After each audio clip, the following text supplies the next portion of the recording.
You don't have to. Yes. My, my name is Rajeshri Sen. I teach chemistry at Olive Harvey College, one of the city colleges of Chicago. I was running a little late, so I don't know if this has been addressed or not. Are you trajecting the students later? And what's the time trajectory? Because my problem is not that students are not getting into science, and I'm including all minorities, both at the high end of the academic spectrum and at the not so high end of the academic spectrum, but they are using science as a service to get into medical school, to get into pharmacy school, nursing, etc. So unless we change the image, the social value of a scientist, the monetary value of a scientist in this society, a PhD will be viewed as a person who didn't get into medical school. There are lots of kids entering science. I have lots of minority students in my class in science, but they're not planning to be scientists. They're planning to be nurses, doctors, pharmacists, etc., etc. So we get science at the high school stage. They're doing fancy projects in chemistry, in biology. We go to science fairs, but that is not translating into a scientist in the future. So, okay, that's my problem. Juna, has there been any research on this? Or? I actually would like to address the picture that you just put out, which is that science is being a bench scientist. It's being a researcher. I think the first thing that we try to do is imagine that science has value for learning how to think critically, for learning how to read and write, for learning how to work together, and for exploring the world and having fabulous adventures you might not get to go on otherwise. So we are, in fact, our study, and thanks to Juna, they really embraced our request that we look at how science lived robustly in students' lives in terms of their academic and career achievement, but also, are you a parent taking your young person to a museum? Do you spend more time out of doors? Do you watch television shows that study science? I think the struggle in this country is to counter the myth that science is for scientists. Because when you have students that are not academically successful, when you have students where English is their first language, perhaps, or not, and they're still struggling with reading and writing, they never get to do the cool things in science, which is what opens up the world. So I think we're struggling to have a much more expanded picture of what's possible, and we're seeing students living in science in their lives in many, many different forms. No, I kind of agree with you, but how are you going to prevent an engineer from doing an MBA and becoming an investment banker? Well, I think her point is that that's not the goal of at least a project or exploration, is not to train people to be future PhDs and scientists, but rather to use sciences as a way of opening up their lives. And Caitlin, you're a classic example. You're not planning on going into science as a career. You want to go to law school, right? Right. But it was a great benefit to you. Now, that's a whole nother story. I can talk about that if you want. Right. That's. Hi, Maureen Kelleher. I'm a writer and an activist, and I have two questions, one from my writer head and one from my activist head. I blog for Education Week about early childhood. So my question and probably this is for the entire panel if they feel comfortable. Maybe we have one or two take it. Yeah, somebody take it. Yeah. But how early can we start?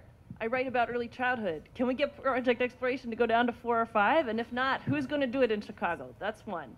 Then my activist head says, project exploration has focused on girls, and that's fabulous.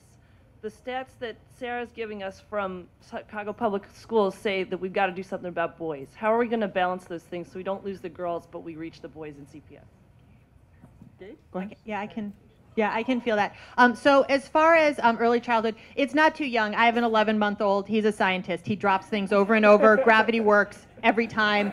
Then we give him a helium balloon, and he's awfully confused. And so it's never too young. And thank goodness. I think, though, as there's a push to invest in early childhood and middle school as the turning point, I think we want to watch out that we don't assume it's too late. And so that's why we're focused on older students. They're the least well served by quality out-of-school experiences. In terms of who's in the city, I am so excited about what is happening in the city of Chicago. We have terrific museums, cultural institutions, zoos that have great programs and have had great programs for decades. What we are also seeing, and what I'm very fascinated by as an activist and a researcher, is we are seeing lots of individual standalone programs. There's something called Kid Labs jumping up. There's something called Project Sincere that is like 4th graders doing engineer. We're hoping that the project innovation will show up in Chicago and be in schools doing engineering with elementary school students. So I think there are the possibilities of having an increasingly robust landscape. Here's the issue, and I think this is part of the lesson for us. Transparency is key. If you are in Whitney Young, you may have a counselor who knows about lots of science opportunities. If you're in a regular neighborhood school, nobody there necessarily knows. We put out a guide called Discover Your Summer. It's the only guide to summer science programs. Information for parents being accessible is one of the tricks we have to solve. It shouldn't be that hard. And your point about the boys, the question Sorry, about the boys. Project Exploration launched a boys program last summer called Mach 10, the Men's Aeronautics Challenge. Boys programs are going to be alive and well to pair with our Sisters for Science programs. Single-sex programs have real benefits, but they can't just be the absence of girls or the absence of boys. They're really specific strategies that you need to bring to the fore in terms of that learning environment, but we're getting those up and running.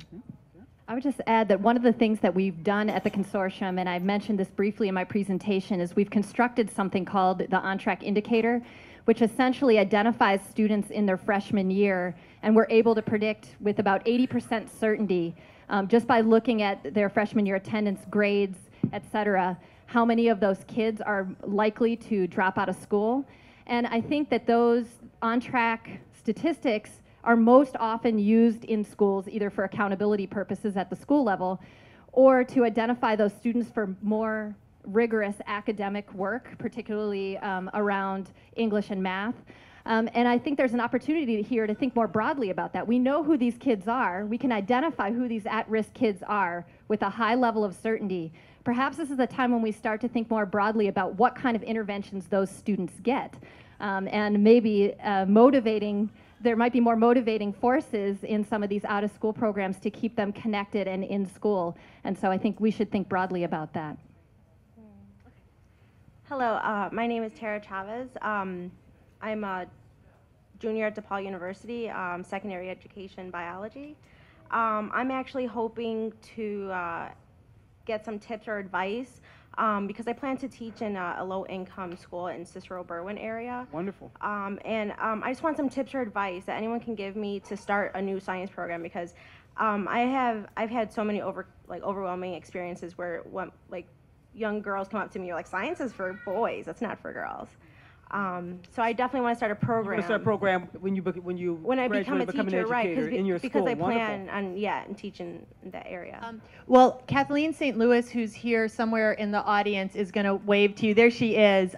Check in with her. We will be starting our Science Teacher Field Institute up again, and we're hoping to talk with Chicago Public Schools in general about trying to support their after-school orientation, thinking about what is quality after school in science and how could teachers be creating spaces like that. We also can put you in touch with teachers that are doing it right now in Chicago and in the suburbs. The Field Museum has a teacher fellowship program as well. The Museum of Science and Industry has started a certification program for science teachers, which may be a resource also.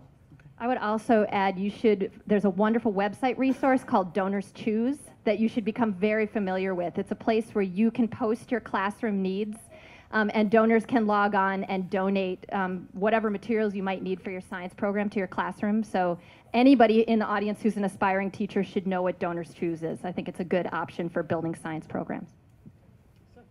Hi, my name is Hector Reyes. I'm a physical science professor at Harold Washington College. So I am on the receiving end of the neglected students by CPS when it comes to science. And I had taught courses in all the spectrum. And in one of the courses, basic courses, we deal with the issue of scientific literacy and how scientific literacy in this country is really so low, and how unfortunate and how against democracy that comes out to be.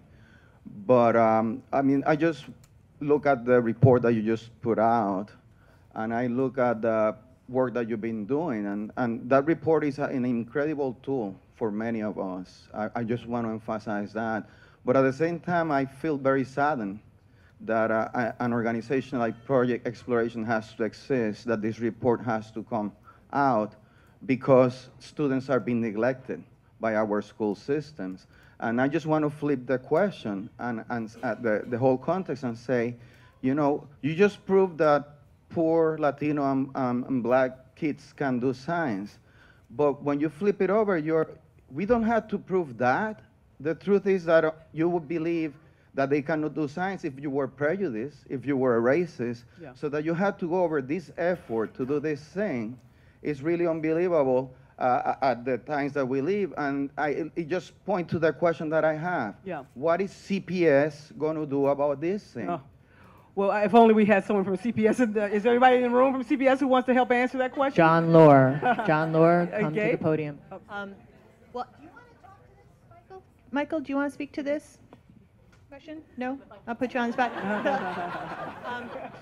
Look, you know what? I would argue, thank you, you're right. Right? It's disgusting and it's horrible. What we see over and over, though, is that science is really acute in this area. The assumption is that if you're not interested in science, it's not for you, and if you're not smart in an academically documented way, science is not for you.